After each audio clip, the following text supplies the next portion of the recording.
This is a story about this little boy who is now, or was my son, Delbert. This boy was the most awesome son that a mother could ever have. There's no doubt about it.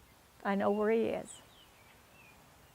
I had moved to Indiana, and he called me and he said, "Mom, I'm going to enlist into the Army." And I said, "Oh my goodness, what branch of service?" And he said, "Well, the only one that I can get in because he hadn't finished high school, and that was the infantry, the 25th Infantry out of Wagner, Oklahoma." When he lived with me after he came back, and he had a bedroom at the end of the hall down from me, and I would hear him screaming in the night, and I'd run in there and cradle him and hold him, and he would just say, "Mom, you don't know what it was like to have a sergeant to order you to stick your machine gun in a foxhole where you could hear the mothers and children and kill them."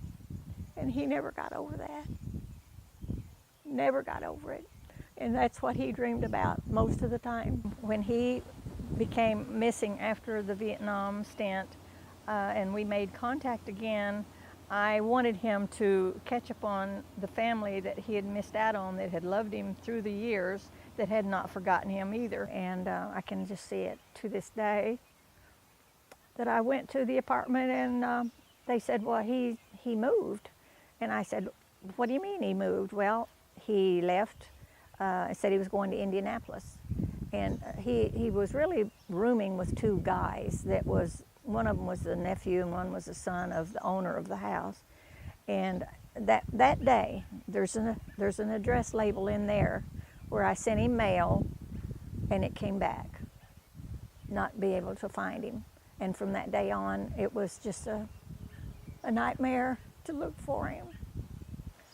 I was looking at one of the crazy magazines, The Inquirer, and they had an ad in there for missing persons. And I need some time. Okay.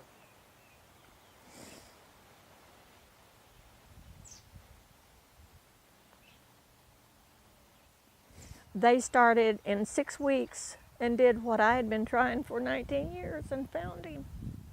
April 17th, 1997, once upon a time, a little boy, about 7 years old, came into this lady's life.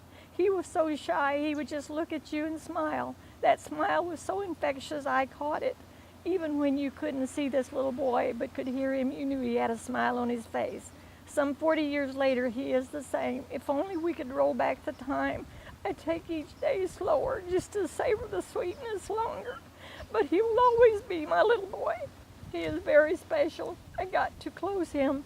I got to choose him. And I love you, my son, Delbert. Always, Mom. Norma, thank you for doing that. Okay. Thank you so much. Thank you. Yeah.